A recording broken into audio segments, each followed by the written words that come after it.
Act 1, Scene 2. Alarum within. Enter King Duncan of Scotland, Malcolm, Donalbain, Lennox with attendants, meeting a bleeding captain. So Duncan, what bloody man is that? He can report, as seemeth by his plight, of the revolt, the new estate.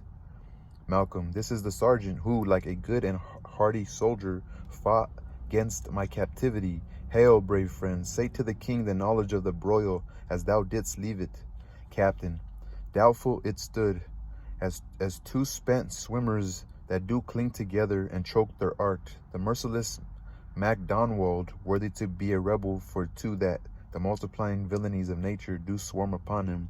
From the western isles of Kerns and gallow glasses is supplied, and fortune on his damned quarrel smiling showed like a rebel's whore, but all's too weak for brave Macbeth, while he deserves that name, disdaining fortune with his brandished steel, which smoked with bloody execution like valor's minion, carved out his passage till he faced the slave, which ne'er shook hands nor blade farewell to him, till he unseamed him from the nave to the chops, and fixed his head upon our battlements. Duncan, O valiant cousin, worthy gentleman, Captain, as whence the sun begins his reflection,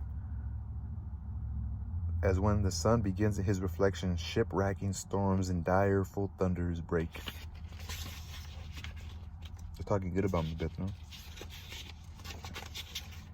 So from that spring whence comfort seemed to come, discomfort swells.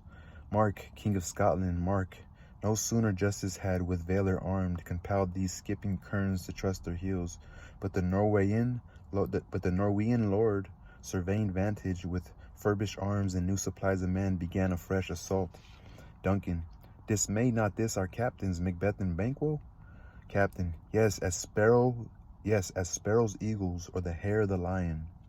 If I say sooth, I must report they were as cannons overcharged with double cracks, so they doubly redoubled strokes upon the foe. Except they meant to bathe in reeking wounds or memorize another Golgotha, I cannot tell, but I am faint. My gashes cry for help. Duncan, so well thy words become thee as thy wounds, they smack of honor both. Go, get him surgeons. The captain is led off by the attendants. Enter Ross and Angus. Who comes here? Says Duncan. Malcolm, the worthy Thane of Ross. Lennox, what a haste looks through his eyes. So should he look that seems to speak things strange. Ross, God save the king. Duncan, whence cam'st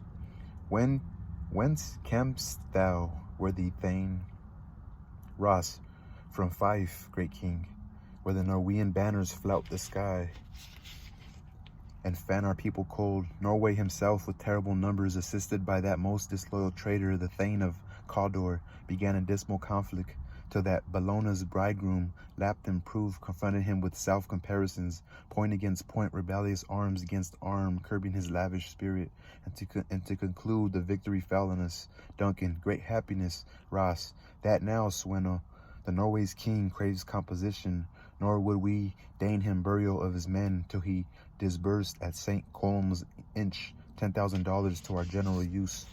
Duncan, no more that Thane of Cawdor shall deceive our bosom interest. Go, pronounce his present death, and with his former title greet Macbeth. Ross, I'll see it done. Duncan, what he hath lost, noble Macbeth hath won. The exit. I wonder what Macbeth has done or whatever. All right, that was the end of Act 1, Scene 2.